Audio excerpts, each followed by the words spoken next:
what it is. No, right. Whoa, that's a good one. I'm going to show it to the camera. Look at this onion.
What was that? What's that? Wow. Hey, pick it up. Can you get it? Is it too heavy?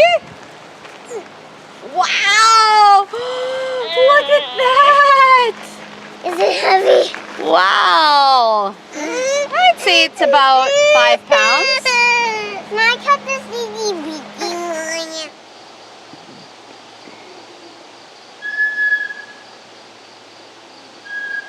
Hey guys, it's Saturday, September 12th.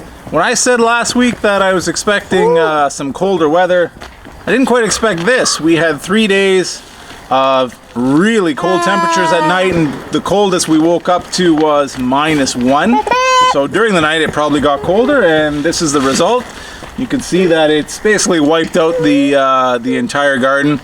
We did take as much produce as we could out of the beds beforehand, and we covered some of the things that we were able to cover. I don't have too much greenhouse plastic, but we had enough to cover the strawberries, the pepper plants, and the kale and the cabbages. So let's take a look and see how everything stands to date.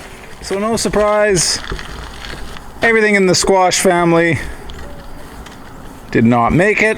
So we're gonna go through and pull the remaining butternuts. Zucchini have to come out. Basically everything in this bed has to come out. So the melon plants, all done. Zucchinis, butternut squash, pickling cucumbers, regular cucumbers, all toast.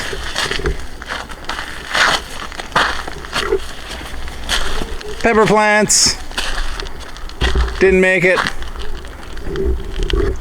Habanero still looks okay. Be taking that inside. We took the onions out. One lowly lettuce, I don't think it's gonna do much. All the melon plants are toast.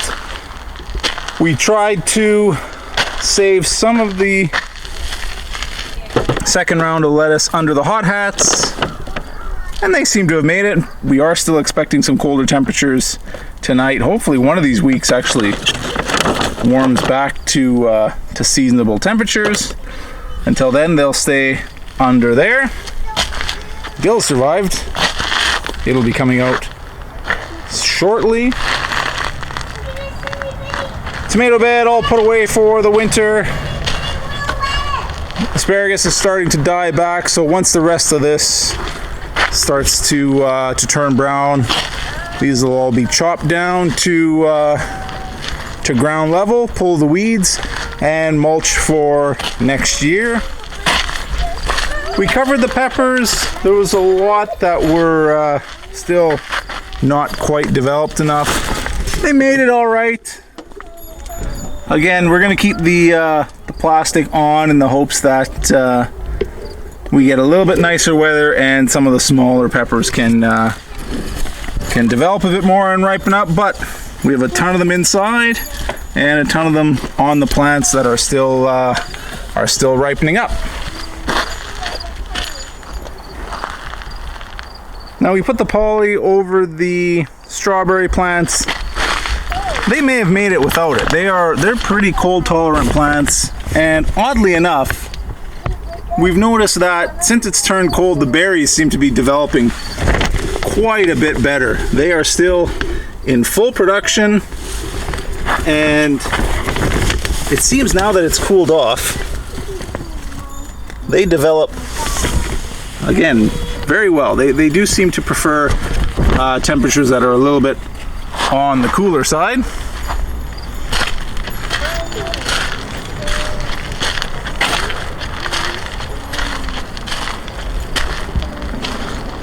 And the blueberries continuing to change color. The wall of dead bean plants, which is very unfortunate because there were tons of green beans that hadn't quite developed yet. We picked what we could, or at least what we could see, but still a lot of potential produce in here that just didn't make it. Spaghetti squash plant died back to reveal one last lone spaghetti squash that we had missed. We did come through and harvest beforehand, but yeah, what else can you do? Sugar snap peas did survive the temperatures and are producing quite well. And we did close up what was left of the cabbage and kale and Swiss chard bed, so they survived. Again, I'm not because of the insect damage, I'm not too hopeful as to what they're going to produce, but if the temperatures turn warmer, we'll uncover them again and hopefully they can finish their development. And you can see further down, kale and the Swiss chard plants still going strong. They didn't need to be covered. They would have definitely survived these colder temperatures, but they're in the same bed, so it's just easier to cover everything up. And last but not least, we have our first pumpkin from the garden. The plant's toast, but the fruit has made it. That looks pretty good for our first attempt. Ooh, dirty. So yeah, dirty. Anyway, that's about it for now. We'll see you later. I'm too far, Dad. I'm too